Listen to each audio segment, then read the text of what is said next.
عیسی مسیح چې کومې کیسې کړي دي نو په هغې کې بعضې زموږ د روزانه ژوند په هکله دي او هغه به لیدلي چې د ګلیل په علاقو کې به پیښېدې. بعضې وخت به عیسی کتل چې همداسې زمونږه او د خدای پاک په تعلق کې هم کیږي، خو همیشه نه، کله کله دا ډیر بدل وي.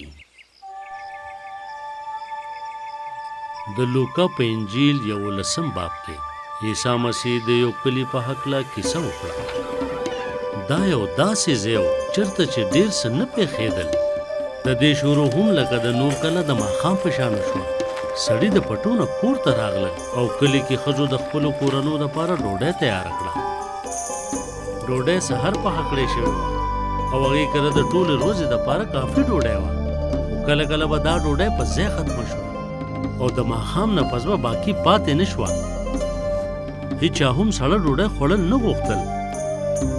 نو اول به هغې ډوډۍ وخوړه او دروازې حال به یو بل ته وویل او بیا به وده شول.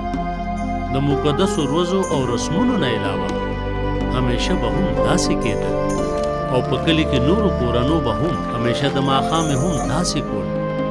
په بعضو کورونو کې به د ټولې کورنۍ دپاره یوه کوټه وه او نه داسې څه خاص وجه وه چې څوک به راتلل.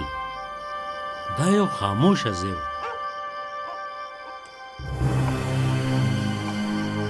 خو نن شپه یو میلمه راغی. دا یو ناشنا خبره وه. د سفر دپاره به ورځ ډېره ګرمه وه، خو د شپې به هم سفر کول ډېر خطرناک و. د شپې به غلو او ډاکوانو په لاره انتظار کولو. نو مسافر به دا کوشش کوو چې د تیارې راتلو نه مخکې ځان له د پاتې کېدو دپاره ځای وګوري.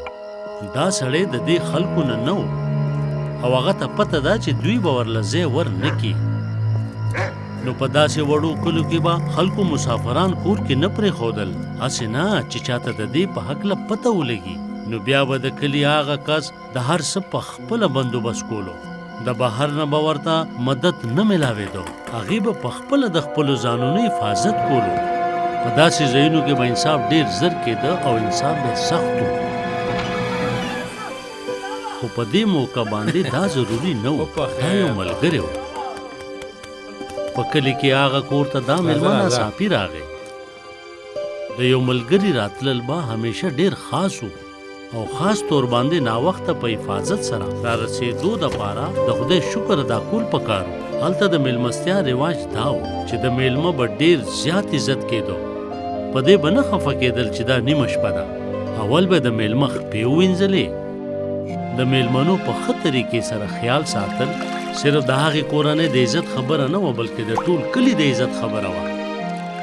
که د میلمه به عزت ونه کړی شو نو په کلي کې به ټول خلک شرمنده وو. ډوډۍ او اوبه به خامخا ورکولې کېدې. خو دې کورنۍ صرف د خپل ضرورت په مطابق ډوډۍ پخ کړې وه او نوره نه وه. د ماښامې ټوله ډوډۍ ختمه شوه. خو په داسې ورکوټي کلي کې هر چاته د نورو د کارونو په هکله پته وي او کوربه ته دا پته چې هغه ته د چېرته نه ډوډۍ میلاوېدی شي. دا به نوره هم د عزت خبره وه چې داسې میلمه له ډوډۍ ورکړی شي. مرګریا مالا 3 روټۍ قرض راکا، ځکه چې زما یو ملګری سفر نه راغلی دی او مونږ کره ډوډۍ نشته. مرګریا مالا 3 روټۍ قرض راکا. ما متنګوا، زما بچیو مونږ ملاس یو او ورونه بند دي. دا جواب هغه ونه منلو. کوربه ورته بیا آواز مرګریا ورکړ. مالا 3 روټۍ تش قرض لاس راکا. واپس تلو سره به هغه او د هغه کورنۍ ډېره شرمنده شي او دې سره به کلي هم شرمنده شي او هغه ملګری هم چا چې د ده د مدد نه انکار وکړو. دا خو ګرانه وه، خو آخر د هغه ملګری پاڅېده او د هغه مدد یې وکړو. هغه ورله 3 ډوډۍ ورکړې. دې ګاونډي به همیشه د هغه نه ګیلې کولې، خو بیا یې هم د هغه مدد وکړو. ډېره مهرباني وروره. به هر حال که هغه میلمه ته انکار کړی نو د کلي خلکو به څه وي. خو هر څه ښه وشو. ډوډۍ ورکړې شوه. میلمه خوشحاله شو او د میلمستیا دپاره د کلي عزت هم لکه د مخکې په شان پاتې شو. عیسی خپله کیسه ختمه کړه. نو زه تاسو ته وایم چې وغواړئ نو تاسو ته به درکړی شي، ولټوئ نو تاسو به ومومئ، وډبوئ او دروازه به درته لرې کړی شي.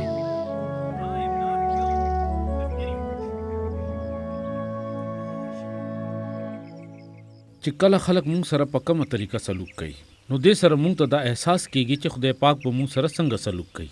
خو د خدای پاک په باره کې زمونږ دا سوچ غلط هم کېدی شي. مونږ د خدای په مقصد ځان نه پوهه کوو. د ځینې خلکو د پاره خدای پاک لکه د هغې ګاونډي په شان دی څوک به چې د ضرورت په وخت زمونږ مدد کوي او هغه هم د هغه د قایله کولو نه پس، او دا ډیره ګرانه ده. د دې په باره کې سوچ وکړئ د ګاونډي مقصد څه و؟ آیا دا د ملګرتیا د خاطره یا ځکه چې دا د هغه ذمواري وه یا یې په معاشره کې د شرم د وجې نه د هغه مدد وکړو؟ دا کیسه یو بله خبره کوي. عیسی ویل آیا ستاسو په خیال الله تعالی داسې دی؟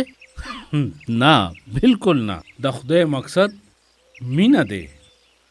هغه مونږ ته د بنیتۍ نه بلکې د سخاوت ښودنه کوي، ځکه چې الله تعالی همیشه ښه دی. ګران اوریدونکو، یقینا چې دا کیسه به ستاسو خوښه شوې وي. همدغه شان نورو کیسو اورېدلو دپاره تاسو ضرور زمونږ چینل سبسکرایب کړئ، او که تاسو دا کیسې بغیر د انټرنیټ نه اورېدل غواړئ یا مونږ سره رابطه کول غواړئ نو د پلی سټور نه زمونږ د کیسو ایپ ډاونلوډ کړئ